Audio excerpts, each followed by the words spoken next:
Olá a todos. Eu gostaria de utilizar esse vídeo para discutir um pouquinho com relação à segurança de bancos de dados, tá? Mais especificamente com relação a bancos de dados Firebird. O Firebird, como todos sabem, é um banco de dados relacional, que de certa forma é bastante utilizado pelo pessoal aí que trabalha com desenvolvimento para aplicações de pequeno e médio porte, aplicações desktop e aplicações para redes locais. Principalmente aí o pessoal que desenvolve em Delphi, que desenvolve em Lazarus, de certa forma faz uso, digamos assim, rotineiro desse banco de dados, tá? Não fica restrito a isso, mas bastante gente ainda utiliza. Com relação ao Firebird, uma instalação padrão, como é que ele é feita? Você instala o Firebird, ele vai instalar o sistema gerenciador de bancos de dados, o SGDB. Ele vai criar ali um super usuário inicial chamado sysdba, tá? Até a versão 3.0 a senha já era predefinida em master key, eventualmente ela poderia ser alterada depois.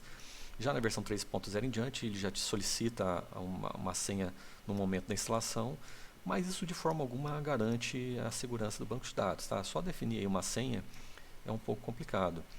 Você tem também a possibilidade, depois de ter feito a sua instalação, você criar novos usuários para o Firebird. E a partir desses novos usuários, criar suas bases de dados, né? Na medida que você cria um novo usuário e na sequência, com base nesse novo usuário, você cria um novo banco de dados, esse usuário criado passa a ser o owner, ou seja, o proprietário desse banco de dados, desse arquivo de bancos de dados, tá? Mas o sysdba continua ali, ele continua sendo o superusuário, continua sendo o administrador. Então, ele vai ter acesso à sua base de dados. Independente de você ter criado novos usuários e criado bases específicas tendo como owner um usuário diferente do sysdba, o sysdba, por ser superusuário, ele continua fazendo acesso, tá certo? Então, suponhamos que eventualmente alguém faça acesso físico ao seu servidor, vá lá e tem acesso, você manda para manutenção, alguma coisa nesse sentido. Alguém vai lá, um biblioteiro vai lá e pega a sua base de dados e traz para a sua própria infraestrutura, traz para a sua própria instalação do Firebird. E aí ele faz login com o sysdba, ele automaticamente tem acesso a tantas as suas informações do seu banco de dados, quanto eventualmente, inclusive, com relação a regras de negócio. É comum que alguns programadores tragam para dentro do banco de dados algumas regras de negócio, visando centralizar a codificação, visando o reaproveitamento de código, agilidade de processo e até ganho de desempenho.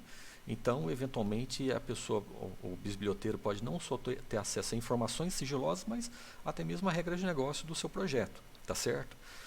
Então, o que a gente quer fazer? A gente pretende aqui, se não garantir uma melhor qualidade de segurança, pelo menos dificultar o acesso às informações do nosso banco de dados e, eventualmente, a regras de negócio por parte desses biblioteiros, por pessoas que não deveriam fazer acesso, tá certo? Vamos fazer alguns testes básicos aqui. Eu vou criar aqui uma nova tabela, que eu vou chamar de usuários, e para essa nova tabela eu vou criar uma chave primária, que eu vou chamar de ID, e eu vou dizer que ela é um campo auto-increment, ou seja, ela vai ter uma numeração crescente automática, tá? Isso vai ser feito pelo próprio SGDB. A gente cria esse tipo de campo, o próprio SGDB já vai criar aqui para a gente uma nova trigger. Deixa eu dar um refresh aqui. Ele criou uma trigger e também criou um generator. O generator vai armazenar a última informação de registro da chave primária, e a trigger vai se preocupar em acrescer a esse último valor utilizado, tá certo? Então, como a gente não tem nenhuma informação, o último valor é 0, a nossa trigger, então, ela adicionaria 1 ao valor anterior e seria esse a nova informação do novo registro, tá? As triggers tradicionais, como esse caso aqui em específico, existem dois tipos, o tipo before e after, ou seja, o antes e o depois, que ocorrem relacionados a uma tabela em específico e em eventos também específicos, insert, update ou delete, ou seja, essas triggers elas vão ser disparadas antes ou depois da inserção, da atualização ou da exclusão de informações dessa tabela a qual essa trigger está vinculada, tá certo? Mas além dessas triggers tradicionais, que a gente está mais acostumado, existem também as database triggers. As database triggers, de forma diferente, ao invés de serem relacionadas às tabelas, elas são relacionadas ao próprio banco de dados, tá certo? Existem também dois tipos, o tipo database e o tipo DDL. E com relação aos eventos nos quais elas são disparadas, elas podem ser disparadas na conexão, na desconexão, na transaction start, ou seja, quando inicia a transação, transaction commit, quando é comitada a transação, ou do transaction rollback, quando você faz um rollback da transação. Tá certo? Como a gente quer limitar aqui o acesso ao nosso banco de dados, seria essa a nossa ideia fundamental desse vídeo, eu vou criar aqui um novo recurso também, que é uma nova exception, tá certo? Que eu vou chamar de negar acesso. E essa nova exception vai passar por padrão a mensagem acesso negado. Tá ok? Vamos compilar aqui. Já temos a nossa nova exception, tá certo? E agora vamos trabalhar aqui então na nossa database trigger, tá bom? Nossa database trigger, para esse caso específico, nós vamos utilizar novos recursos aqui também, ou outros recursos, que seriam as variáveis de contexto. O Firebird ele possui algumas variáveis de contexto previamente definidas. O que seriam variáveis de contexto? São informações que são relevantes àquela conexão específica, tá certo? Algumas são definidas pelo próprio sistema operacional, pelo próprio SGDB, por exemplo, current user, current timestamp, current connection, tá? São variáveis de contexto que o próprio SGDB define, que o próprio banco de dados vai definir. E existem algumas também que o usuário pode definir, tá certo? Existem formas de você definir suas próprias variáveis de contexto para aquela conexão específica. Eu não vou entrar em detalhes nesse caso aqui, não cabe, não seria o caso, tá? Mas nesse caso específico, o que a gente vai fazer? A gente vai usar uma variável de contexto que seria a current user, ou seja, ela vai dizer quem é que está tentando conectar ou que já está conectado naquele momento, tá certo? Como a gente o momento aqui no caso seria o do evento connect, ele vai dizer quem está tentando fazer a conexão, tá certo? E o que eu vou fazer? Eu vou checar aqui, um detalhe importante que eu esqueci de mencionar, eu criei esse banco de dados com o usuário new user, tá certo? Esse é o owner lá do banco de dados que eu criei. Vamos até fazer um teste aqui antes. Vamos pegar nossa tabela aqui que eu criei para este usuário. Vamos fazer acesso aos dados dela, embora não tenha nada. Tá ok, o acesso foi feito normalmente. Tá? Eu vou cancelar aqui a minha database trigger, depois eu volto a fazer. Vamos substituir aqui o usuário que está fazendo a conexão por qualquer outra coisa. Vamos colocar, por exemplo, aqui a informação do próprio SysDBA. Tá? Como ele é administrador, ele vai conseguir conexão sem problema. Ele é o super usuário, tá?